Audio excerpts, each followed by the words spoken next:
Okay, I was watching Derek, a Vice Grip Garage Guy. That's the title of his YouTube channel, Vice Grip Garage. But he's got no Chevy Nova. He's put a later LS engine. It's a big V8. But anyway, I'm gonna get to that in a minute. But a phrase he uses periodically is "I'll be dipped," but he doesn't say dip in what. But I was thinking, now what if you would dip in beer? But just up to the level of your lips. It's going to take you 3 or 4 days to drink that much beer, and by that time, it's probably going to go flat. So the last day or two is probably not going to be enjoyable. But anyway, now he took that starter, he whacked with a hammer a little bit, and I just cleaned it up. Now I've actually taken starters; they're not that hard to take and rebuild. Well, first thing you do, you hit them with an ohm meter, make sure the winding is still good. You take some very fine sandpaper.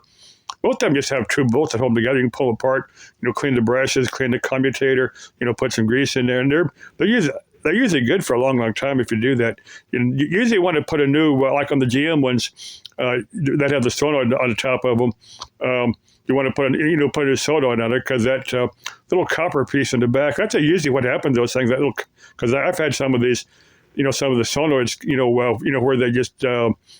Well, the disc, got burned and they wouldn't make contact. And sometimes you take it apart, just clean that little disc. But you can get those solenoids for like $20 or something. So usually you just put a solenoid on there. But the main thing I want to talk about now, they've got those. Well, what some people will do, they'll take they'll take an old car, put a later engine in there that's fuel injected. Now they make a kit that you can buy.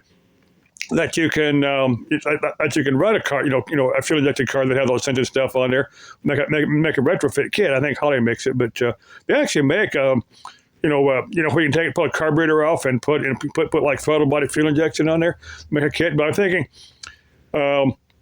now a guy could take like an Arduino or a Raspberry Pi Pico. That's all that is a microcontroller. And I've been thinking about this. If someone has done this. I don't see it on YouTube, or maybe I'm just searching for the wrong thing because I did search and I didn't see anything like it. But someone may have actually done it. But you'd probably have to cut. You'd have to know Python or C++, or there's a language that runs on the Pi's, but I don't remember. I think Python. I think Python or C++ runs on Pi. But the last programming I did was in BASIC. That was back in the 70s in high school.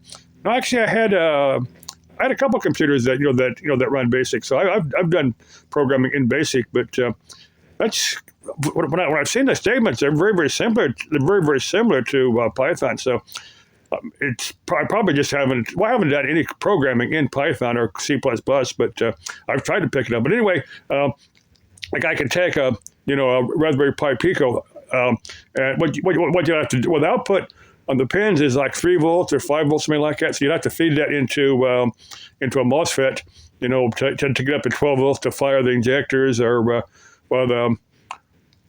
you'd use it to turn on a relay to turn on like a fan, the cooling fans, or the drives the transmission would probably be electronic transmission. You'd have to read the sensors, the temperature sensors inside the transmission. We got above a certain point.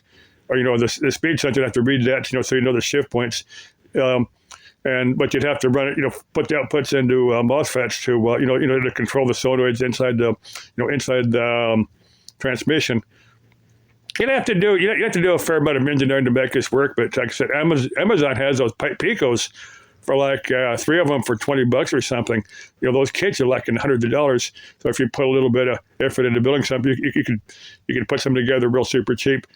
I may have given some gearhead that also has some electronic knowledge, some ideas there, and I can see somebody going with what I put here and say, "Hey, man, I know just what it takes to make it work," and put it on YouTube, and then put the software on GitHub.